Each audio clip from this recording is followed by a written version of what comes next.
What we're working on today is the hatching of new chickens. I'm using a GQF 1502 Sportsman.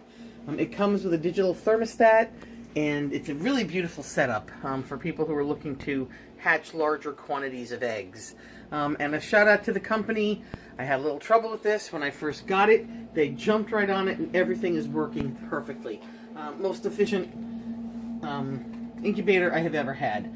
So right now in the incubator I have about 80 eggs, and some of those eggs, we've been putting them in staggered over a period of time.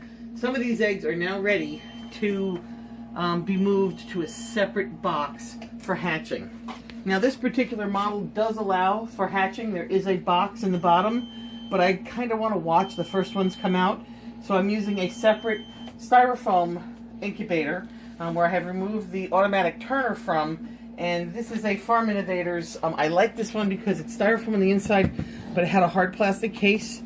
It's also got the humidistat as well as the automatic heat, so it makes things very easy to work on. Now, inside here, we've been keeping the temperature at about 100 degrees consistently. The eggs turn automatically about every hour, and the humidity for hatching has been between 40 to 55%, which is what you want for your incubation period. However, when we move them over to the small incubator, we're going to get that humidity up to about 65%, and we stop turning the eggs. So what we're going to work on now is moving some of our eggs over to this, and we'll be watching through this clear plastic top here over the next few days the gradual hatching of the eggs. Today is Tuesday, May 2nd. By May 4th, I should see the hatching begin. My eggs in different racks depending upon what size they are. The eggs are also dated. On the top of each egg you will see that we put the date that the egg was put in the incubator, not the date that the egg was laid.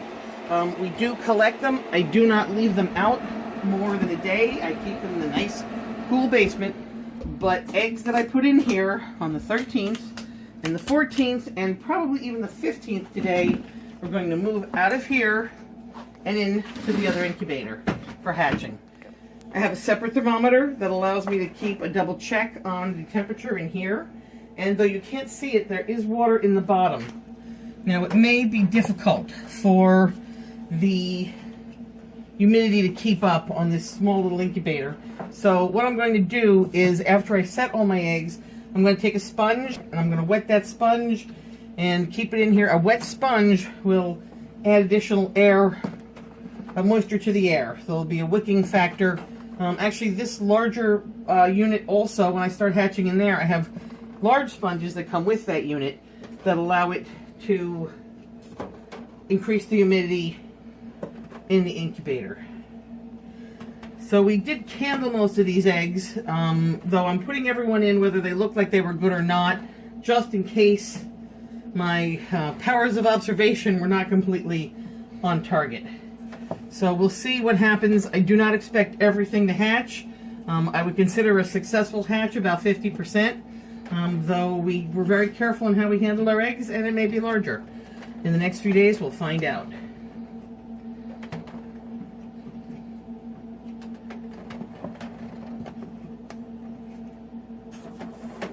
All right, put the lid back on. And we'll let this heat up again. This incubator right now is only at 92.5 degrees, but it's got a very rapid heater. And you see the blinking shows me that it's working. It'll get back up to 100 degrees within just within under a minute, I'm sure. And what we'll do is we'll wait another few days. I'll come back and I will remove the next set of eggs, but those will get put into the lower tray of the GQF Sportsman.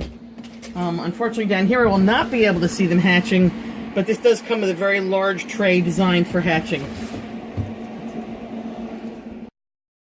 Alright, so now what we're doing is we're candling the eggs. This egg was put into the incubator on April 17th, so it has about another week to a week and a half.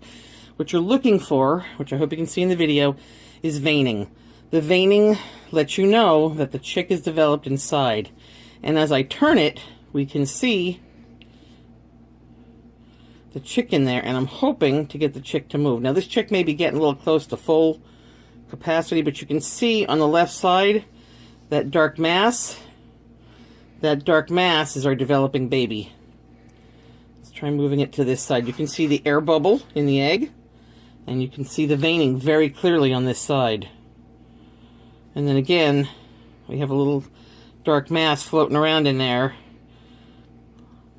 Of course, it wants to go to the bottom. That's normal. There's still room in that egg. We'll try another one. This egg was put in the incubator on April 19th. Again, you can see the veining. And I don't know if it's coming across in the video, but our little friend inside is jumping around. You can see, or I can see, moving away. Jumping around in the egg. A nice clear vein on that side. And the little mass inside, which you can again see to the left, is our chick. Air bubble. And veins.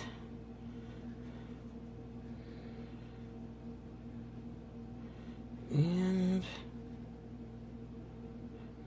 a little hard to see, but you can see right there, you can see a black mass, and that's our baby. He's inside. Much easier to see in person. I apologize for that. My thumb is also covering a big piece of the chick, but there you can see it nice and clearly. The black spot, that's the baby inside. And you can see a little bit of movement. The chick is moving around in there. Again, about another week and a half for this chick as well before this egg went in on April 26th. And I know it's viable because I can see the veins. You're not going to see much mass inside because the chick will be very tiny at this point in time. But once you see veins, you know that you've got life developing in that egg. The egg yolk is not the chick. The egg yolk is the food for the chick. And you have a fertilized egg. It will begin to develop these veins to feed that baby until it is hatched. And a fascinating fact about chicks and why they can be shipped through the mail is that they take that yolk into them before they hatch out, and they can live for 3 days without food or water.